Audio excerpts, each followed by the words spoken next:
Welcome into the Triple Option presents the Offseason here on 365 Sports. I'm Paul Catalina, taking you through the entire offseason with as many teams as we can possibly get to, that we have time to, that Jack will allow us to produce. It's all on Jack McKenzie, our star producer, who is rolling his eyes at me right now as we get into the West Virginia Mountaineers and how they got here and how to improve.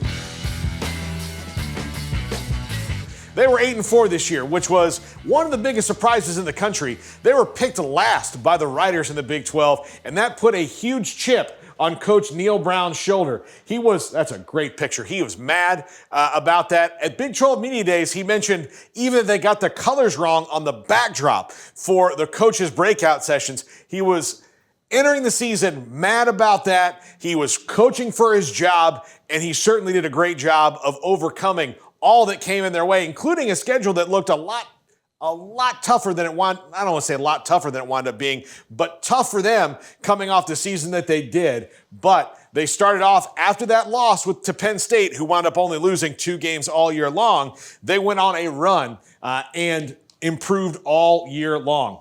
How else did they get there? The running game. There's C.J. Donaldson, one of their great running backs, also ran through the quarterbacks really well. Were able to keep games in control by being able to run the ball at will at times. And that was something that they were, in spite of some of the talent they had a year ago, just not able to do, and were very inconsistent along the offensive line. This year, they improved the offensive line, they improved at quarterback, they improved the running game, and were able to dominate. Plus, their defense was clutch and hard-nosed and got things done. They played well in tight games and won those tight games because of that defense, which was sometimes as leaky as a sieve in 2022. But in 2023, they made plays when they had to and came up big, turning that into an 8-4 season. So how do you keep it going and how do you improve? Well, one, you got to keep this roster intact a little bit better than they have in the past. Part of the reason for their struggles in 2021 and 2022 was the portal absolutely raided the Mountaineers. They lost so many guys, and when you have to build back so much of a roster, it's hard to build consistency and companionship just after a year.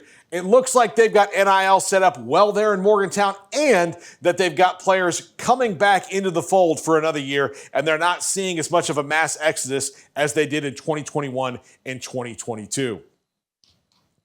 Also, get more playmakers on the outside. Get some wide receiver help.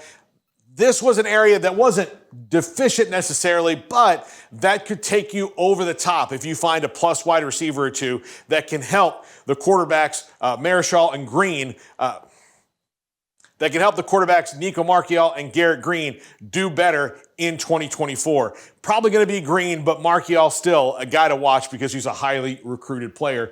Get some wide receivers, add that dimension to the offense, and also, at least in my opinion, I know this might be I might be alone on this, but I say leave Neal Brown alone. He's proved what he can do.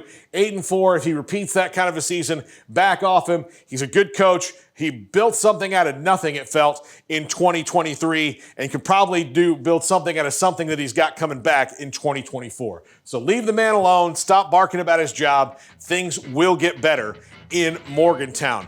That's going to do it for this episode of the Off Season here on 365 Sports. I'm Paul Catalina. Please like and subscribe.